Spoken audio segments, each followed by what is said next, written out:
La Ronda Nord comença a ser una realitat. Els moviments de terra s'han iniciat per fer la plataforma sobre la que anirà esta important via per a la Pobla. L'Ajuntament ha pogut començar este projecte, tot i la situació econòmica que amenaçava amb retardar-lo, gràcies a una subvenció de la Diputació de València. La Ronda Nord és una de les infraestructures que la Pobla més necessitava perquè tenim molt de vehicle pesat que va sobretot als almacens, n'hi ha també molt de tràfic de les urbanitzacions de la zona nord que baixen cap a baix, tenien que entrar dins del casc urbà, ja no sols per carrers que potser no poden suportar tant de tràfic, sinó també per la dificultat d'accedir per anar-se'n a València.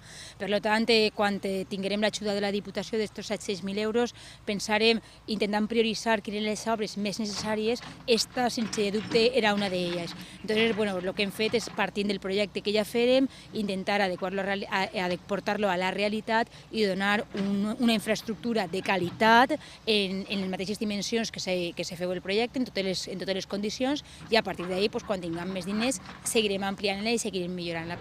Les obres s'executaran per fases, però permetran des d'un primer moment que estiguen en funcionament. Ara s'estan construint dos trams. El primer va des de la cooperativa fins a esta rotonda que dona eixida des de l'autovia. Els cotxes tindran un accés més ràpid a les urbanitzacions de la zona nord i als polígons industrials. L'altre tram va entre la rotonda i el poliesportiu.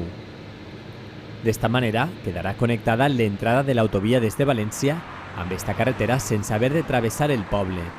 El projecte en si és un projecte molt ambiciós, que requereix una inversió molt important, però ara tocava adequar-la als diners que teníem. Entonces, no estarà fet al 100%, però sí que estarà el més important, que és un carril d'ida, un carril de tornar i un carril bici, que sí que milloraran en molt la seguretat i la qualitat del vial i sobretot milloraran el tràfic per dins del casc urbà i facilitaran el tràfic pesat, en aquest cas, per exemple, la fàcil localització dels almacens i a l'eixida dels veïns de la zona nord li facilitaran també en temps i en qualitat i seguretat. En futures fases podrà ampliar-se la ronda a 2 carrils per sentit i continuar els trams sense haver de desfer el que s'ha construït.